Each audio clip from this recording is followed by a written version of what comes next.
ಒಂದು ಆ್ಯಪಲಲ್ಲಿ 75% ವಾಟರ್ ಇರುತ್ತಂತೆ ಆಯಿತಾ, ಸೇಬಲ್ಲಿ 75% ನೀರು ಇರುತ್ತಂತೆ. ಹಾಗಾದರೆ 120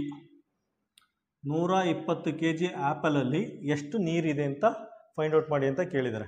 ಏನು ಮಾಡಿ ಇಂಟು 75% ಅಂತ ಮಲ್ಟಿಪ್ಲೈ ಮಾಡಿ ಆಯಿತಾ.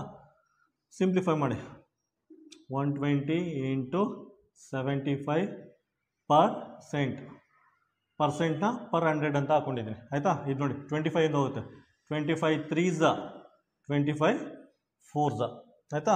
ಪುನಃ 4 1 4 3 12.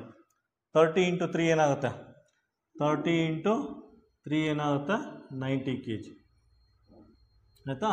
ಹಾಗಂದರೆ 120 kg ಆ್ಯಪಲಲ್ಲಿ 90 kg ನೀರಿರುತ್ತೆ. ಆನ್ಸರ್ ಏನು ಬರುತ್ತೆ, ಆನ್ಸರ್ ಸಿ.